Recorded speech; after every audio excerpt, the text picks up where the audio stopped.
Gas-filled detectors are commonly used because they are inexpensive and robust, as we've talked before. However, solid-state or semiconductor devices are generally superior for most applications. Silicon and germanium semiconductor detectors are the gold standard in almost all spectroscopy applications because of their superior energy resolution.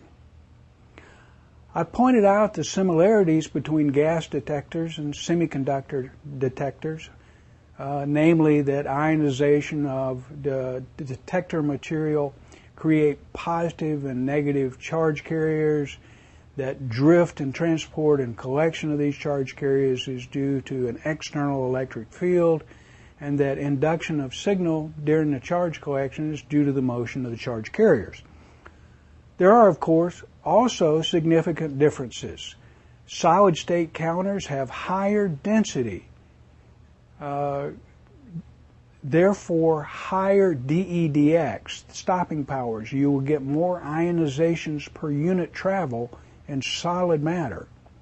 That in turn increases the chance of gamma interactions and the collection of all the charged particles that it makes. It takes much less energy to generate a pair of charge carriers in solid-state detectors than in either gas or scintillator detectors, and this leads to excellent energy resolution.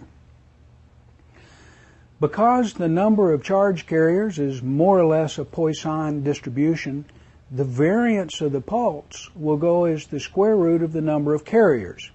Semiconductors create at least 10 times more carriers than do gas or scintillators for the same deposited energy.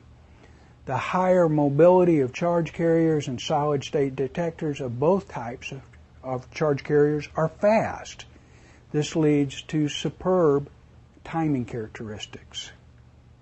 Common semiconducting materials used for radiation detectors include high-purity germanium, also known as HPGE, which is probably the most common nowadays.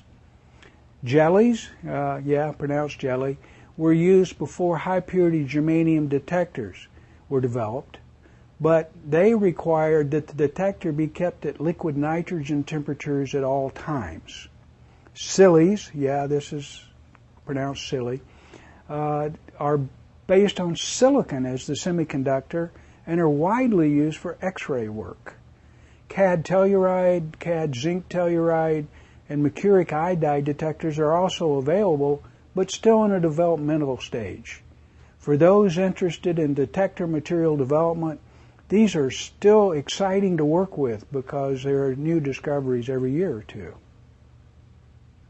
We saw that silly detectors use silicon, and there are half a dozen other specialty detectors that use silicon instead of germanium. Knowing all that we do about silicon from making computer chips, why isn't silicon more commonly used than germanium? There are several reasons. Germanium has a smaller gap than silicon, 0.7 eV versus 1.1 eV for silicon. So, more charge carriers are made per unit of deposited energy. Germanium has a higher density, 5.32 grams per cubic centimeter versus 2.33 for silicon, and a higher Z, 32 for germanium, 14 for silicon, and both the density and the Z lead to higher interaction rates and less Compton interference. Germanium can be made with lower impurities, about 10 to the 9th impurities per cubic centimeter for germanium versus 10 to the 12th for silicon. And this allows larger volumes to be depleted and become detector volumes.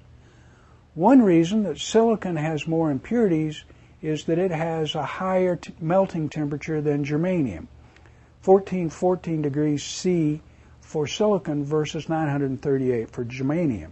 So zone refining techniques do not work as well for silicon because the impurities are not more soluble than the silicon coming down in the melt.